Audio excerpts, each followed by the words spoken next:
Good news, everybody. You're Pexin with the Legends. We're your hosts from the Gamer News Editing Team. My name is Eric, and I love the video game Apex Legends.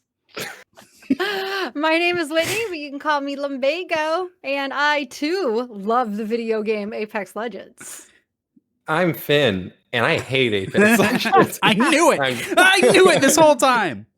All right, I'll see you guys later. I'm just kidding. We have a good amount of stuff to talk about today, but before we get into the show, we have a quick announcement to make for our Facebook viewers. FYI, this will be the last episode that we stream live on Facebook. Now, the show will still be available on our YouTube channel, The Gamer News and Reviews, and it's still available in audio only on any of your podcast apps, whether you used iTunes or Spotify or whatever podcatcher you prefer. That's a term I just learned. So the show's not going away, but it will not be streaming on Facebook. That said, if you are watching the show on Facebook today and have been watching it, thank you.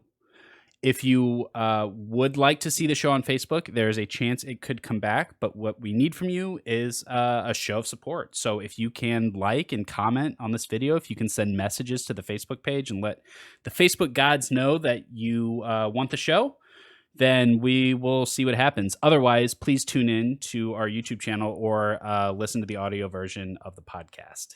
So that's all we have to say about that. So let's get into the show. Let's kind of switch up the format a little bit and start with the hunt and the story chapter this week. I think there's not too much to talk about, so maybe we can just knock that out really quick. This is our penultimate hunt, second to last one, next week being the finale. And it was... does anyone have anything to say about it at this point? Well, one thing that was unique that I liked is that, because I noticed the loadout, it was like charge rifle, and I was like, I swear, if it's just going to be some random level, but you have a charge rifle, I'm going to swap this out for a Mozambique if I have to.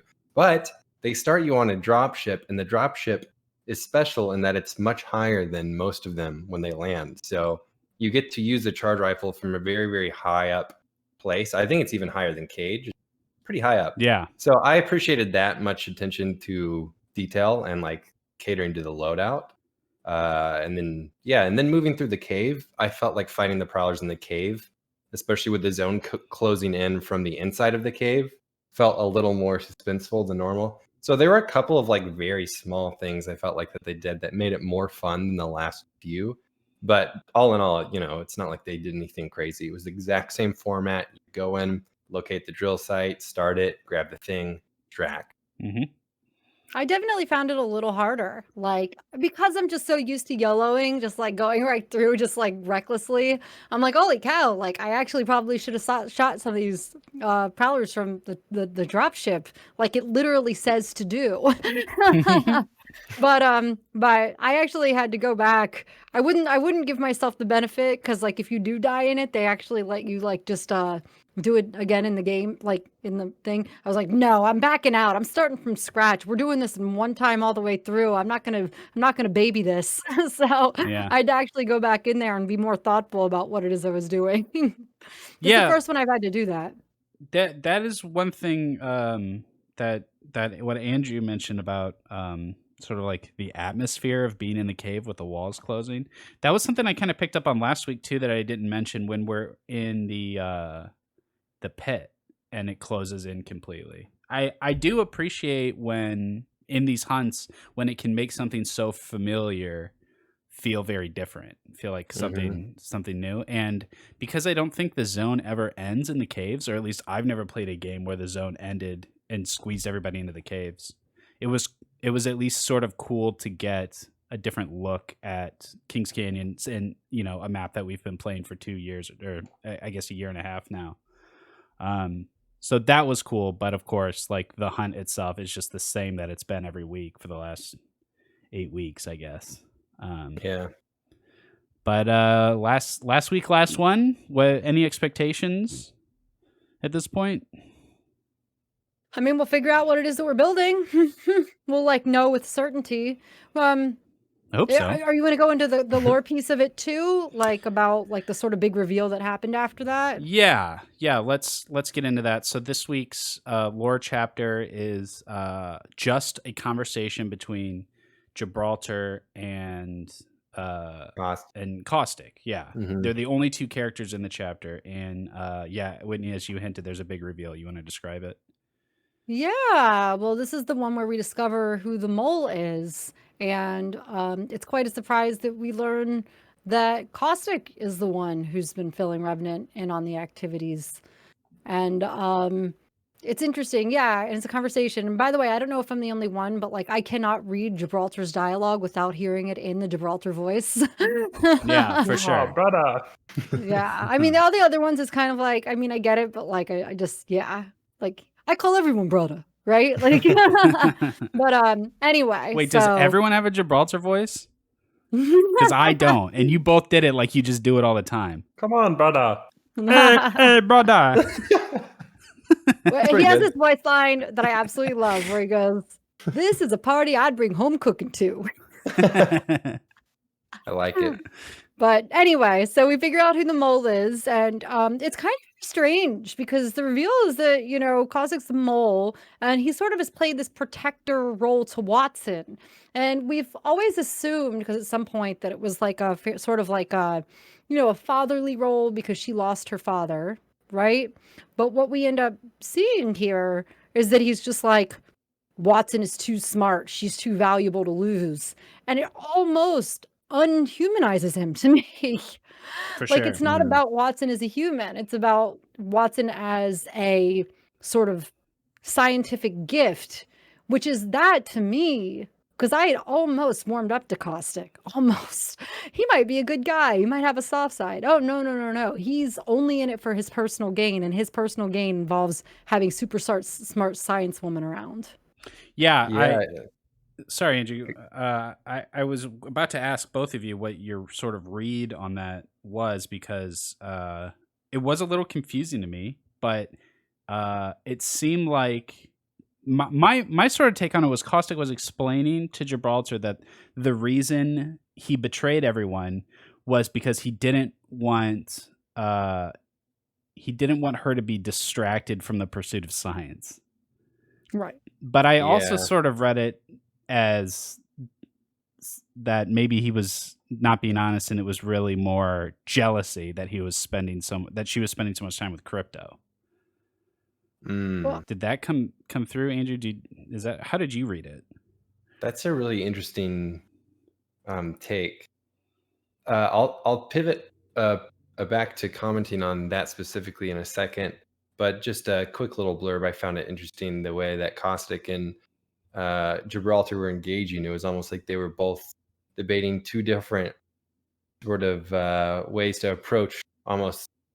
It's like a philosophical view on life. It's like Gibraltar was like a philosophical minimalist. He was just like, all life is equal.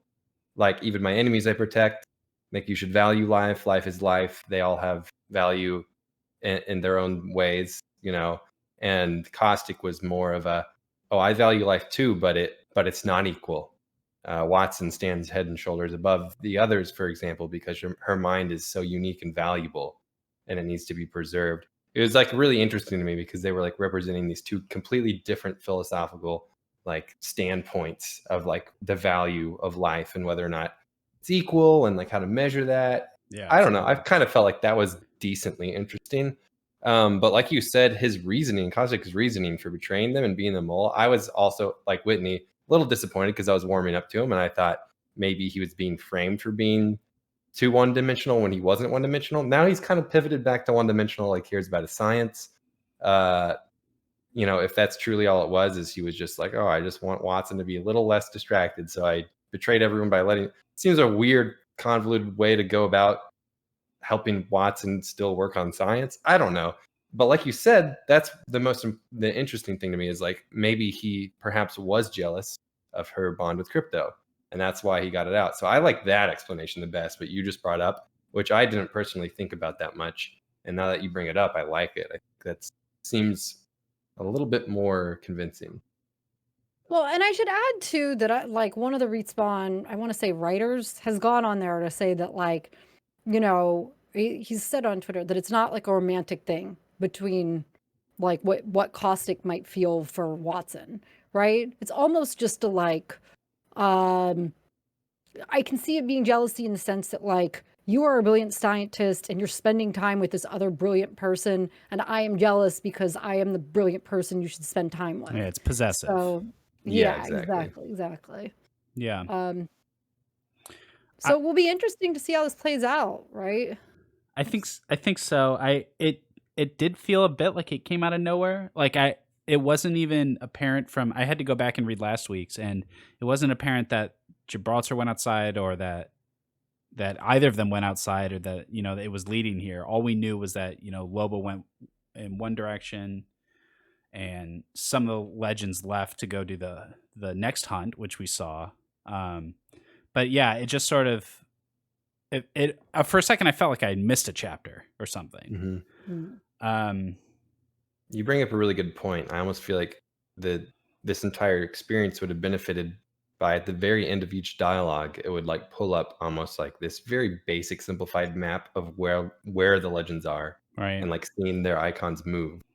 That would Yeah. actually help me, I think, going into each week frame things a little better because like you, I tend to have a rough time mapping out where they were we left off last. Yeah, there's just a lot of moving pieces. But ultimately, I agree with both of you. I'm not convinced that the reasoning for him betraying the group really makes any sense. Like I can't really even track the logic of it. Like I'm gonna tell Revenant what you guys are doing so that Watson will focus on science. Like how does that make sense? How does that line up?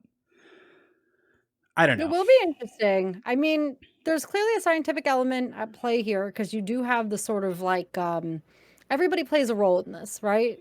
We can think about um if you go back, like just looking through, we sort of have Loba is the person who's like the trickster being manipulated self, like about like why they're involved in this in the first place.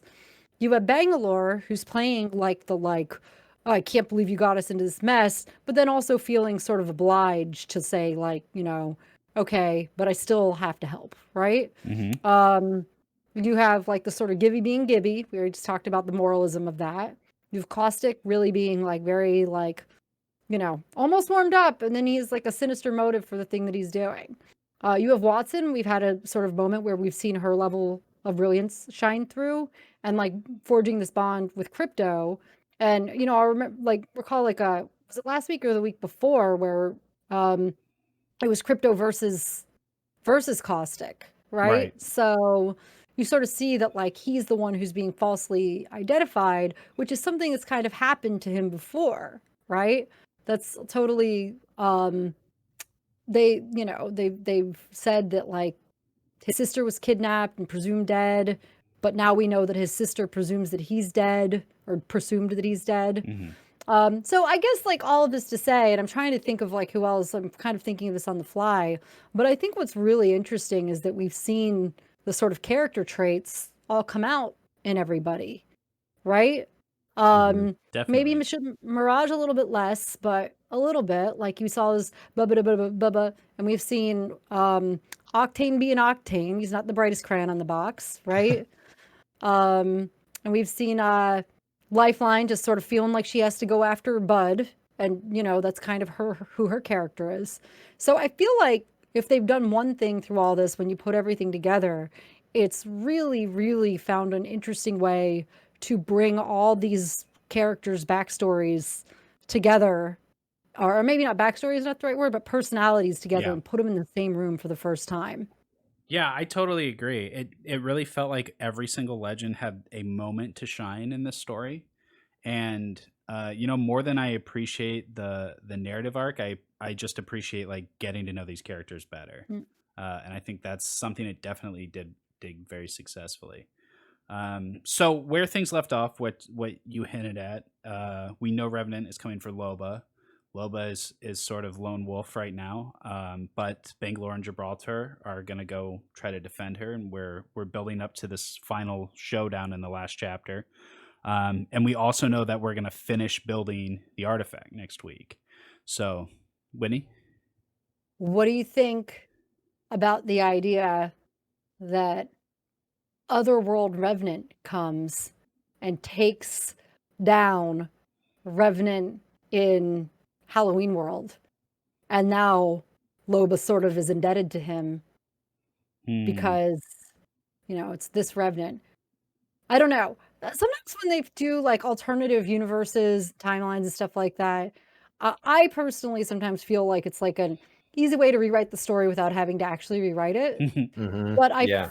I feel like the folks involved in this are not going to sort of leave the fact that we're in another zone undone, right? Yeah. It almost would be too complicated to try to do that because you now have two different storylines. Okay, in this timeline this happens, in this timeline this happens. So I don't know. It's just an idea, but that would also add to the fact that like Loba and Revenant should be enemies, but maybe Loba was trying to take him down, and then knew like Revenant in the other world would owe her his life. Possibly. This may tie into that, but I'll throw this out there. I'm expecting that when the artifact gets completed, it will get lost or stolen. I think that's going to end up being a loose thread and something to bring us into maybe the next season or a future story arc that will resolve the conflict between the legends themselves. But this MacGuffin that we've been building is going to get taken out of the story. That's sort of what I'm expecting. And whether that ties into what's going on with Crypto's sister or not, that's still a question I have. But I think you're. If I was betting, I would say you're definitely right. Specifically, if this artifact has to do with anything gameplay related, because it'd be weird for them to kind of like towards the middle end-ish of a season, all of a sudden introduce some big thing that's not already kind of like been publicly announced. So I think it's very, very likely or possible that, like you said, it'll sort of be put on the back burner after some cliffhanger of some type. Like maybe the character relationships will be resolved, like you said, but that in particular, and maybe what Hammond's going to do with it or this or that, will be in a cliffhanger until next season. And that's what's going to explain a lot of what will happen this season, something along those lines. I think that's a good theory. Now, we have a couple things that are coming together next week. It isn't just the end of this story, it's also our third and final message when this next bunker opens. So that's a little convenient because we know that there's another bunker that's going to open the following week. This isn't the last bunker. It's just the last secret message. So it's sort of interesting that that is happening to line up with the end of the hunt, end of the Broken Ghost story. So not that I have any specific theories about what that means, but as Angie mentioned, we still have 4 weeks planned left of the season. It'll probably extend just because it always does. So what sort of things can actually happen, can actually be coming to the game, with 4 weeks left in the season? It seems like that's not likely that there will actually be like a mechanic or a gameplay thing.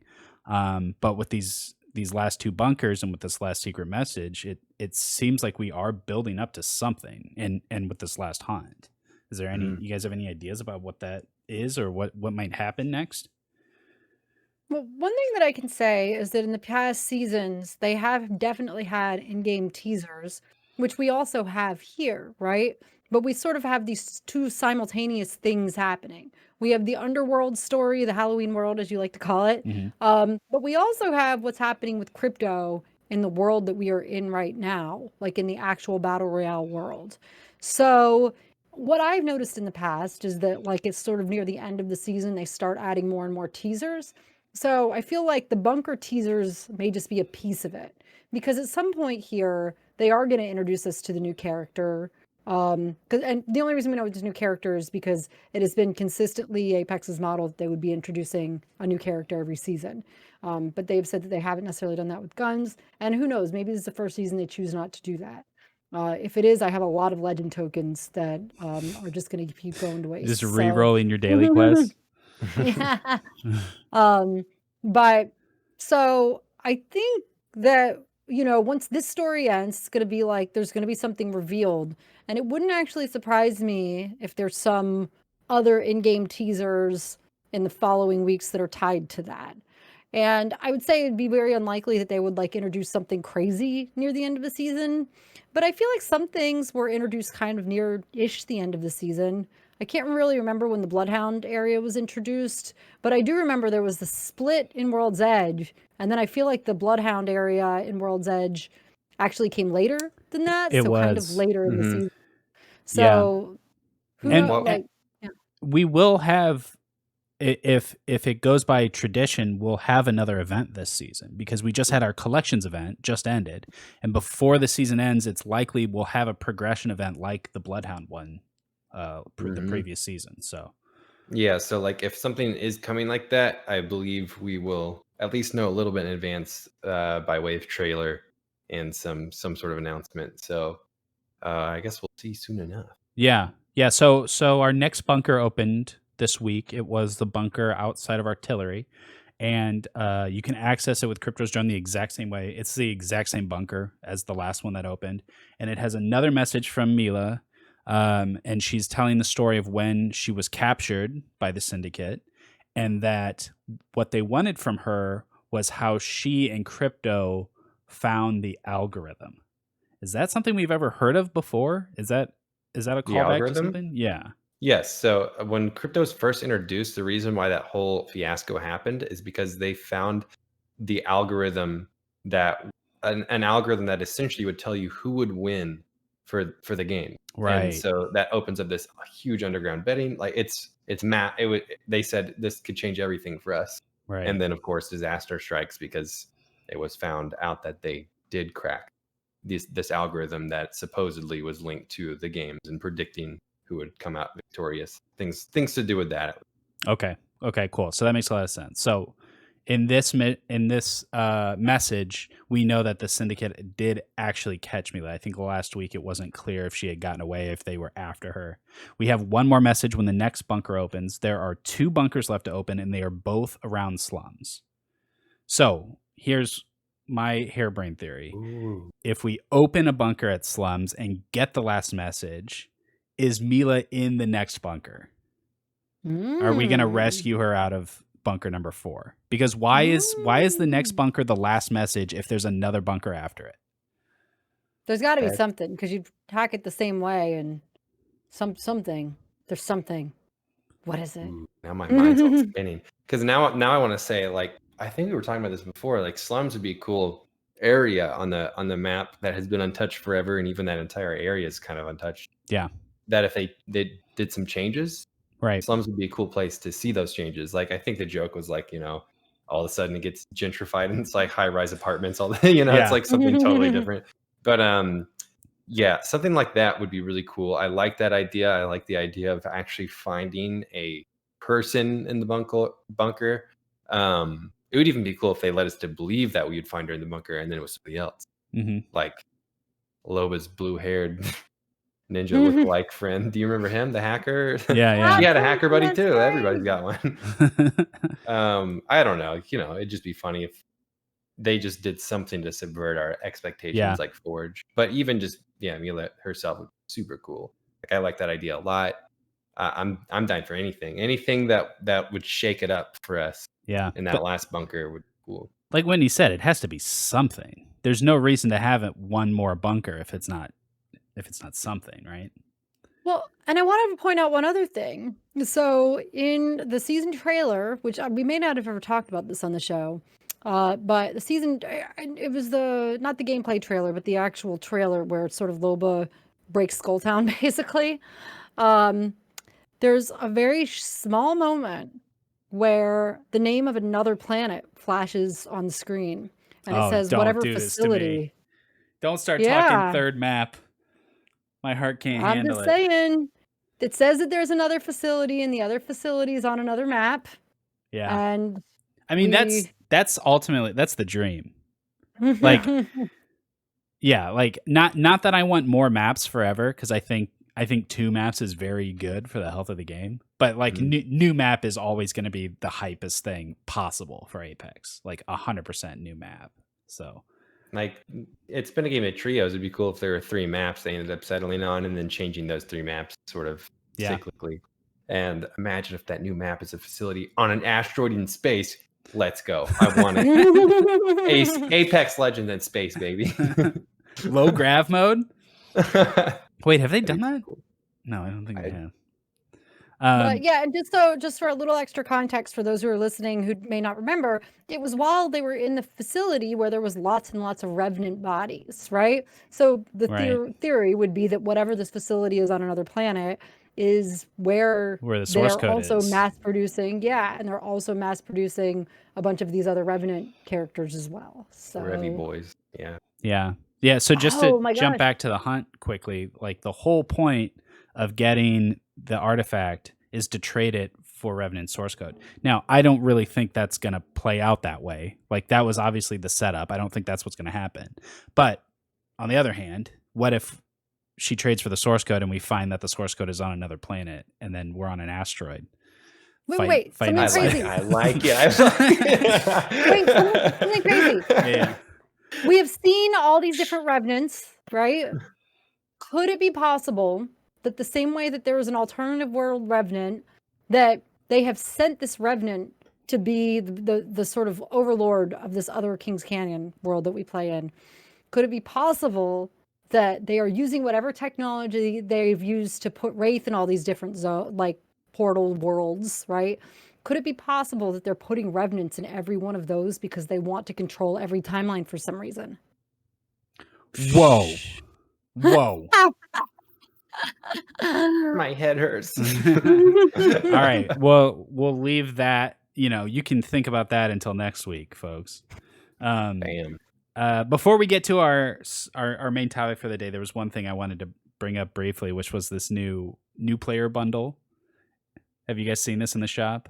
Oh yeah, I but I can't remember what was in it. I remember seeing it. It's so quintessentially Apex. It's 4 different legendary skins from 4 different collections events. So it's like the crypto skin from this past event and a Bloodhound skin from the one before that. It's just like 4 different legendary skins. It's 7,200 Apex coins. It's over $70 for these 4 skins. Oh my god! For the welcome bundle, like the new player bundle. That's what I was gonna say though. Welcome to Apex. Welcome to Apex. Pay us over $70. Get used to it. It's trial by fire. That is actually pretty insane. If they were 4 exclusive skins, I would be like, all right.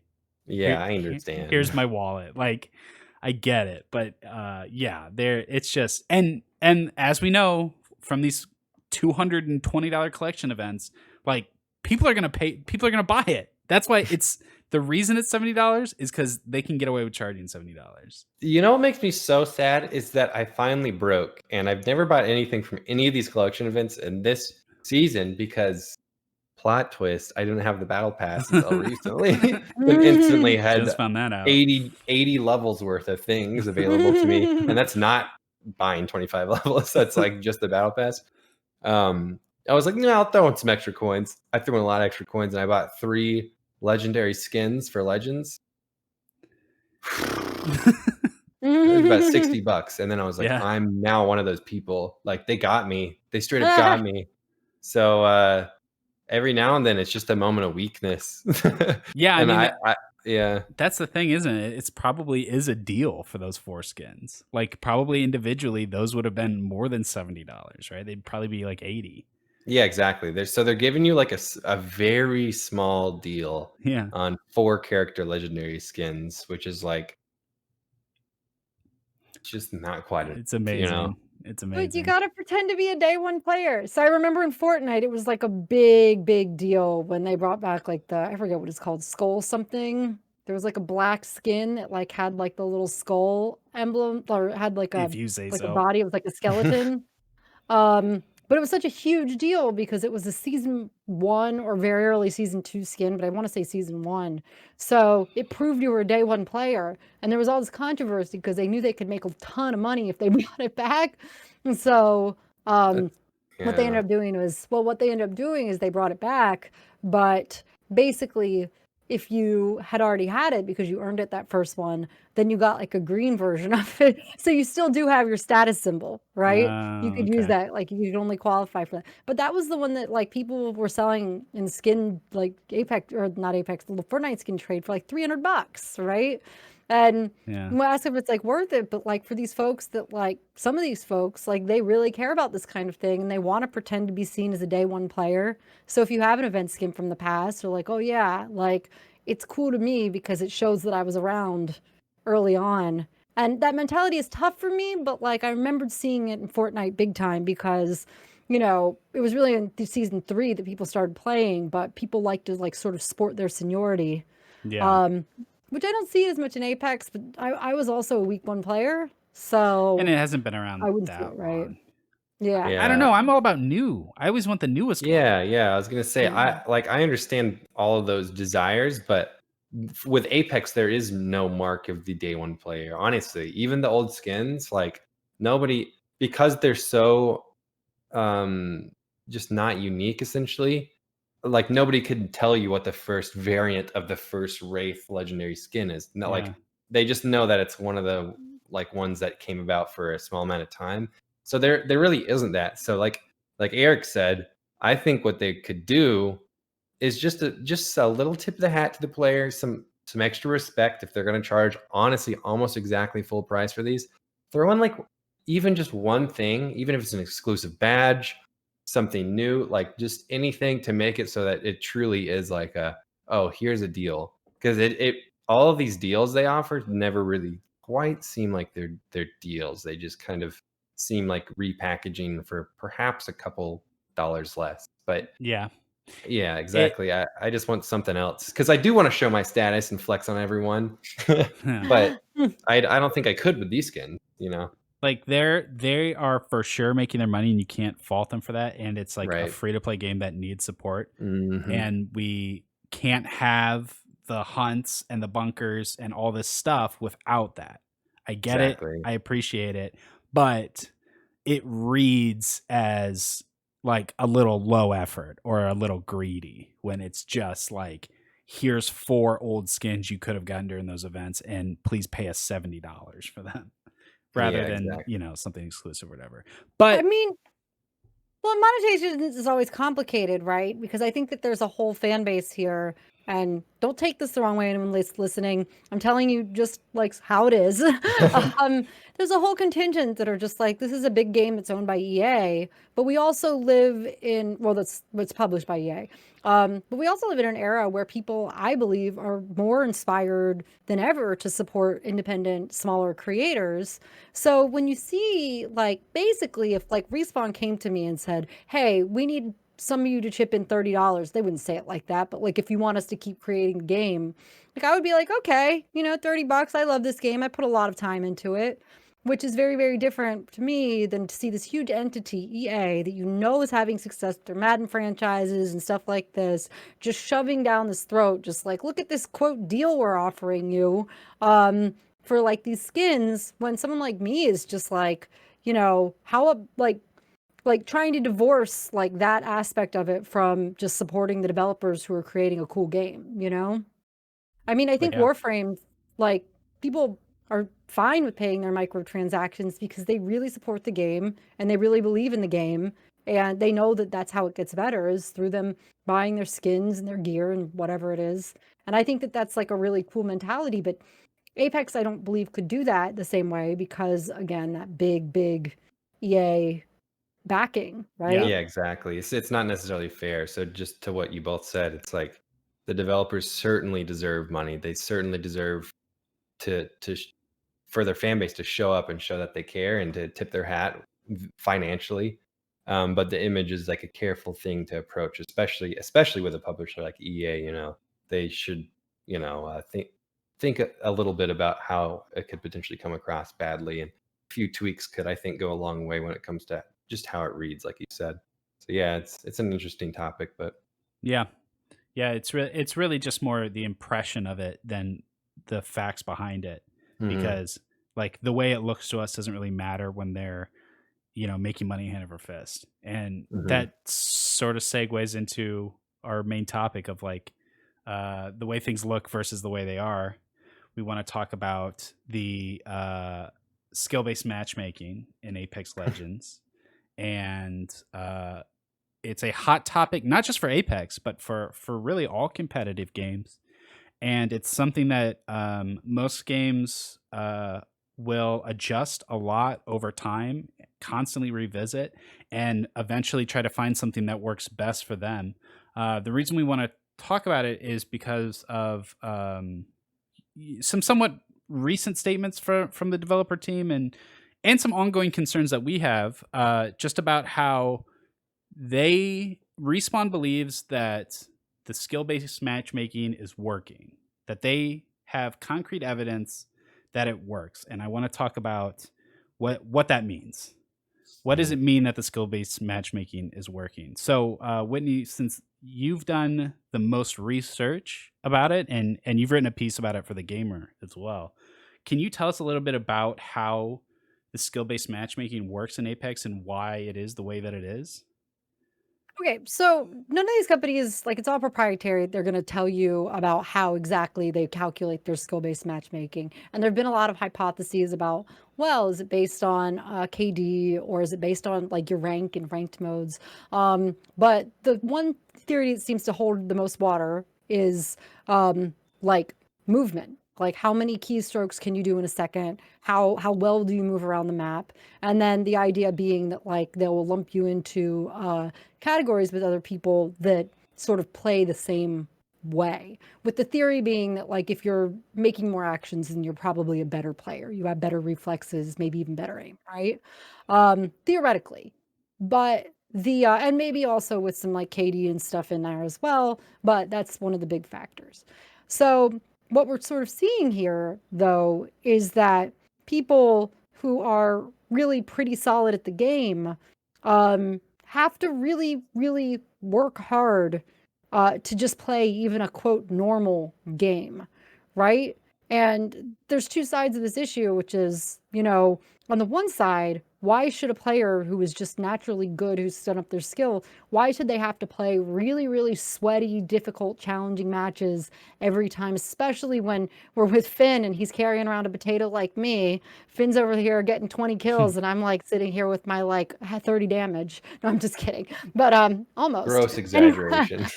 but then on the other side of it, you have people who are total noobs, and you say, how do we deal with them getting pub stomped and saying, like, well, I don't ever want to play this game again? And I think that that's one thing, because we definitely talked about this, and like, obviously, nobody listening was like privy to this conversation. But I think that's one thing that we consider too, that is, if you do put in a variable there that says, okay, we are not going to introduce the skill-based matchmaking mechanic, but we sort of trust you to not make it a terrible experience for noobs, right?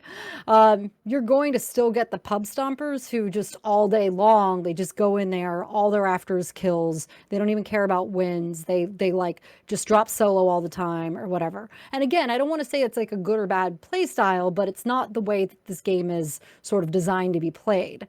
So if you're this person and every time you drop, you're just like in these like games that you have no possibility of winning because, you're a person who's rarely ever dealt more than 100 damage a game, and you're being squatted against, or you're sort of loading in with people who have 30,000 kills, 20 bomb badges, like all that kind of stuff.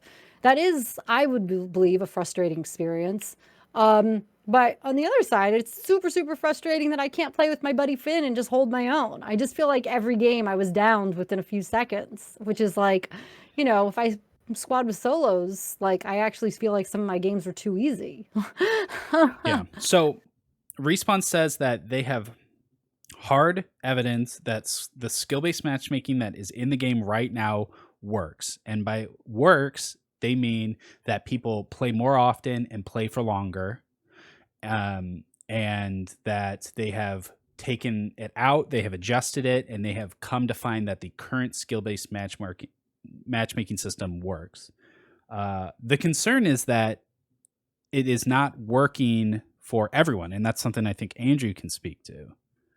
Yeah, so essentially for the longest time, and this is mainly speaking to skill-based matchmaking as it is, because like Eric just mentioned, they have adjusted a lot of things, and sometimes it hasn't even been there. And we've noticed when that's happened, in the community that's been all sweaty. I'll just speak for them, even though I would say I'm on the very low end of a lot of the competitive players.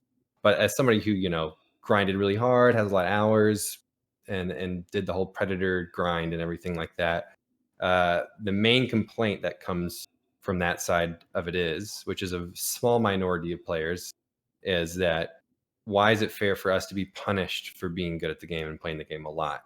Because what's happening is, doesn't matter where we go. We go to ranked. We're playing against, three stack. Half the time they're professionals on salaries. Half the time they're just the scenesters who are always there playing 24/7. So you go to public matches outside of ranked, and it's the same people, same people, same people, same people. You pretty much recognize half the lobby every game you drop into, and there's no time where you can relax, feel good about the skill that you've acquired, because you're just surrounded by that top percentile who all is like you, and that you sweat, you play extremely hard every time, and it can get frustrating, especially when you just want to play the game you love just for fun, and even sometimes you just want to see what it's like to play against a random handful of people. So it gets frustrating on the other end, but respawn makes or respawn slash EA makes a decision that makes sense, honestly, from a business standpoint, because we are the minority, the the players who are sort of at the top, but at the same time, we're those who come back the most. So in some ways, many of us feel like, And likely spend the most. yeah, probably the ones who spend the most, come back the most, understand the game at the deepest level possible, like, and as a result, feel like our voices should matter to a degree, maybe even more than the person who has played 10 to 20 hours total and played, you know, 2,000, 2,500 hours or something like that. So that's kind of the other coin that gets frustrating. Yeah, yeah, and I think and as someone who is friends with players that are good, it's also a problem. Now, Respawn has said that they they know that balancing the game for these two very disparate skill levels is hard. Like it makes sense to us and it makes sense to them that you can't find a perfect system for everyone. But like Andrew said, the players that play the most are the most dedicated, the real fans get the short end. Hmm. And for Whitney and I, we can't have good games when we play with Andrew because we're only getting the highest competition. And the problem is that people that play at that really high level, they can play really hard or they can play chill. But the people at low skill level, they don't have a range. They're Hmm. playing as hard as they can is exactly the same as they're playing casual. They don't have a range skill set. And So I just want to make sure, like, to mention something too. There's like this argument that's always like, no, if you're good, you should always be playing with people on your skill level. And I don't think that that's true, because it's the same way that, like, if you study really hard for a test that's really difficult, you're going to sort of like go through the pain and sweat and grit of doing that.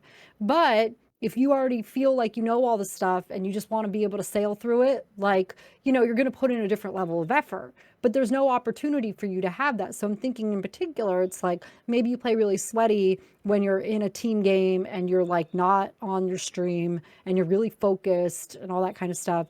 But you can be a really good player, but sometimes you just want to hang out and chill and talk to your chat and stuff like that. yeah, And to your point, Finn, and really both of you, it really isn't fair to those people who want to have that experience, who actually make their living a lot of times doing this, and they're not even necessarily saying, I want to go in there and have really easy games. I just think it's more like I want to be able to try new things without getting punished. Or let me see, like, let's say I only ever played Pathfinder. Well, today I want to try playing Revenant, but since I don't know their skills that well, like, am I coming into this um, with a character I don't know that well, and I'm just going to get dominated by, people who've main Pathfinder and have 40,000 kills, like, right. Hmm. so And there's a I lot of think, things. yeah, there's even, it even does a disservice to new fans in a lot of ways, because I'm going to be honest, a lot of the times, I would even argue, say a big portion of the time, new players who come in aren't just like, I think I'll just play Apex today and download it. They have a friend who plays Apex, and then they download the game and play with that friend and say there's somebody who really passionate about the game. I have friends who just started the game. In fact, a couple of days ago, somebody who's pretty much brand new to the game, and I felt like I couldn't play with them because they were getting a horrible experience because I was trying to teach them how to play. I did as much as I could in the firing range. We go in, and then we're matching against professional teams in public matches, and this person just learned how to like slide jump, and they're getting completely rolled. So like that's the Apex experience for them. So like, sure, it's good for players who come in new solo, but a lot of these players are coming in and want to play with their friends, and it can really backfire in a lot of ways too. Right. Right. And And and, then and to the argument of like you should be playing with people of your own skill level, like it's not work, right? Like let's keep in mind it's a video game. And ultimately I want to play with my friends. That's like my number one goal when I play a game like Apex. Mhm. I do not enjoy, unless I'm streaming, I do not enjoy solo queuing in Apex Mhm. at all. But I really enjoy playing with my friends, and some of my friends are at my skill level, and we win some games. And we're very competitive. I really want to play with my friends that are better than me, and really can't. Like it's really just a bad experience for all of us every time we do, because the myth of the carry for a game like Apex, it's you can't, unless you're a machine like Shroud. Mhm. It's still a team game. People have to pull their weight. Andrew's, incredible at this game, but he can't carry a team every time we play. Like it doesn't, No, if it doesn't work like that. if I was as we incredible, learned today, maybe I could, but yeah, the problem is like I'm decent enough, but I realize that to play with my friends, and I honestly wouldn't use you two as an example because I think you two both have like considerable skill and game knowledge, but like some of the other friends I'm thinking of who barely play like at all, to play with them, I realized, man, I actually have to play perfectly. Like for us to have a good experience, and I feel super burdened because when I play for fun, which is oftentimes making a bad push because I think it's fun to just be aggressive, and I get punished and die for it, then I'm like, man, I'm ruining the experience for my friends because I'm not playing perfectly, which can be exhausting if I'm not trying to be like super sweaty and play rank. So yeah, I yeah. mean, maybe another analogy is like you can be a pro baseball player, but you like also want to have those days that you just play with your buddies that like you went to high school with or whatever it is, you know? And like to just feel like, well, you can't play with them. You only have to play with people who are like pro baseball players today too. Like you're just like, well, I have put in a lot of work and effort in order to be there. And it doesn't mean I can just bring it at any moment in time. Like I have to be the right mindset. So I have a lot of, I guess, empathy for it. And one of the questions is, well, what can we do to solve it? And in the piece that I had, I basically wrote, I don't know. Like, I don't get paid enough to solve that problem. But something does need to change. And something that was popping into my mind is maybe like, I don't know, Sherpaing or something like that. Like you get in a lower tier, but you also understand that your like teammates, um, you know, like if you just depending on what the challenge is, it's like, oh, you play in hard lobbies, so you get some additional bonus that people who choose not to do that, um, or they don't get whatever that is. And Yeah. that brings in the whole question of rank, because oh, is that exactly what ranked is? But I think it's tough, and I think you're also dealing with people who would exploit any type of system. Like if you said like, well, are you a weak player, average player, strong player? Like let's say just those three categories. You're gonna get people who say they're weak players because they just want to go in and like stomp people and get all those kills and get all those badges.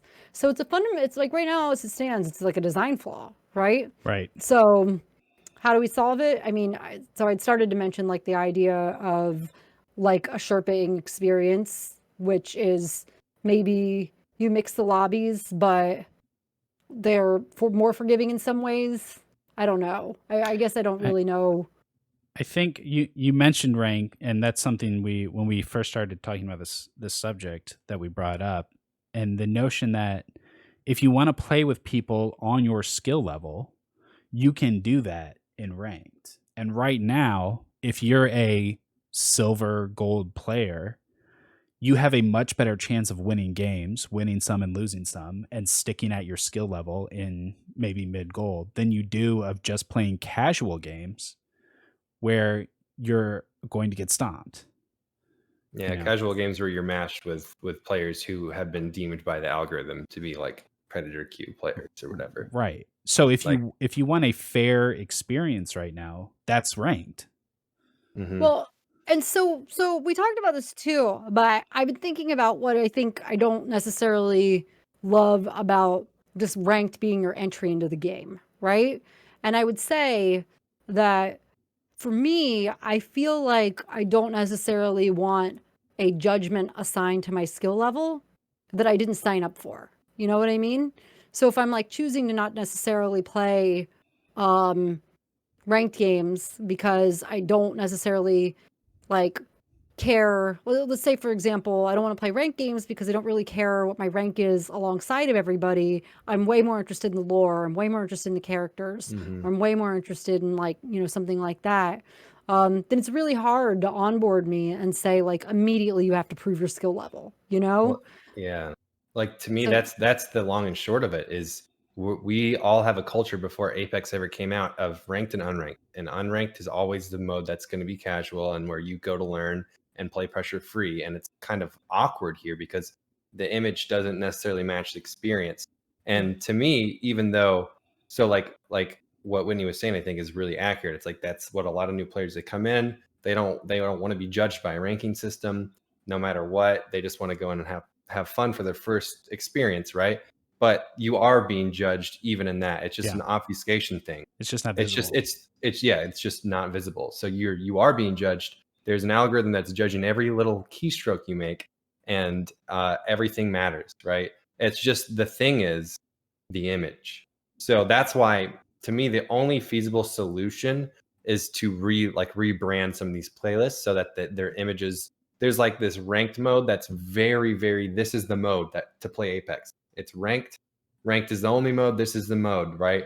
This is really it. Like blah blah blah. Make rank like less of a thing, maybe in game. Like shrink the icon. I don't even know. Yeah. And then have this small little playlist you can pick that maybe you call it something weird like mixed bag, and literally descriptions like Wait. It's a random smattering of players. Whatever you get, right? And then that's the pubs. But maybe they do it so that it deters the weak-minded from selecting it. Sure. But people can have fun again and just get a mixed bag. Whitney's gonna explode if she can't talk. Right No, sorry. I just looked over and she was like, no. There's two maps, right? Kings Canyon, World's Edge. Uh-huh. One of them has skill-based matchmaking on. They make it very clear. One of them doesn't, right?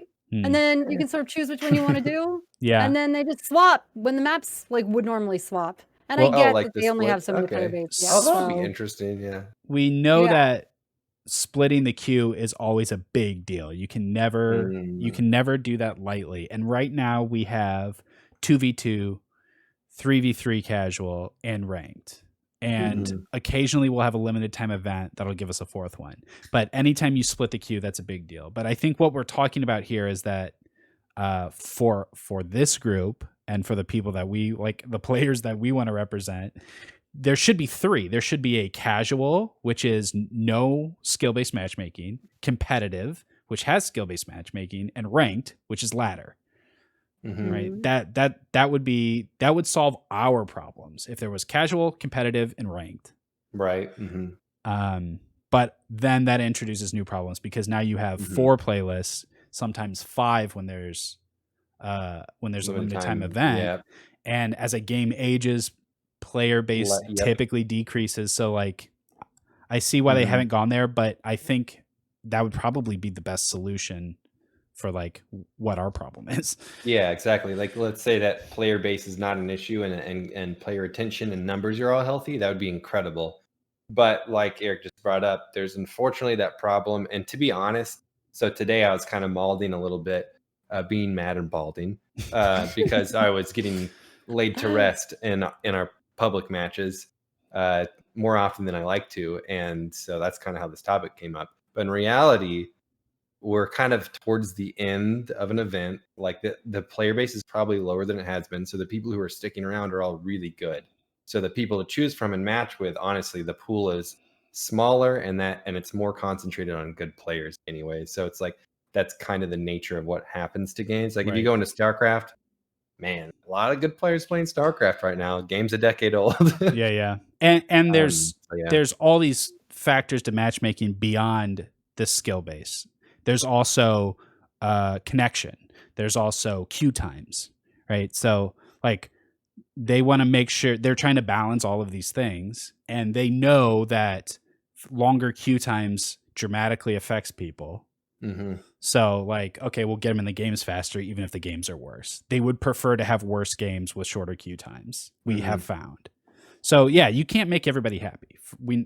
That's kind of the long and short of it, is you can't make everybody happy. But the problem right now is that the people that love this game the most, play this game the most, and are the most dedicated to it are the ones that are not happy. Yeah. And the ones you're trying to make happy are the ones you're trying to invite in the door. Please come, like, to be cynical, like, we need more players to play Apex so they spend more money. So that's who we're going to cater to. Mm-hmm.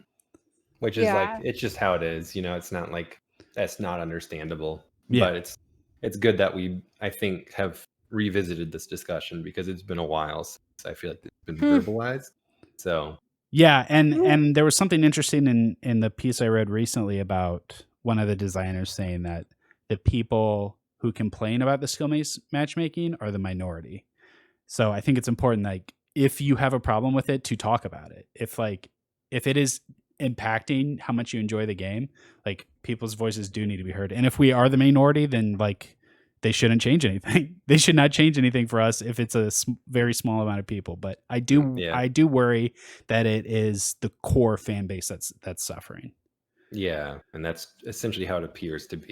Yeah, but and I would just add one other like small thing, is that like, if you ever have tried to get into like a new game or an old game that has like a very active player base, like the game that's coming to my mind is Rainbow Six, where you don't only have a character skill gap, but you also have a player, if you're loading into like something that's completely not skill-based matchmaking at all, like you are going to get reamed by every single team that you encounter, so they have like a something for your first 50 levels or something that you can like do that. They also have like a tutorial modes, so they have different things you can do to sort of learn the more intricate aspects of gameplay.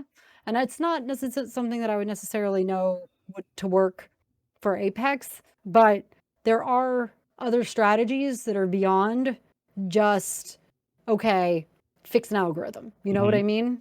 So I think that thinking about that, it's like, rewarding different things. I mean, a lot of like in Titanfall, you can play the game PvP, Titanfall 2, but there's also a whole subset of people who are doing speed runs, and that's a way to reward players based on a different skill entirely, Yeah. And maybe it's something like that. It's like, well, I'll never be like the most sweatiest best player, but maybe you're giving me something cool that showcases my special skill, which is like, I don't know, making portal magic like you did today, Finn. When he put the portal entrances for his Wraith portal in front of the portal entrances of the other Wraith portal. Yeah. And it just kept going like back. A portal sandwich. I was just trying to cause pure madness because I was one shot, and it worked for a while, and then I got you definitely deserve a badge for that. It was pretty funny, I'm not gonna lie. I was cracking up. Okay, we're gonna cut it slightly short today and save our energy for next week for our finale of the Broken Ghost quest. Very exciting. Thank you all for joining us. I'm going to consume both of your plugs today to spread a very important message, and that is I believe this is our 10th episode and counting the prequel episode.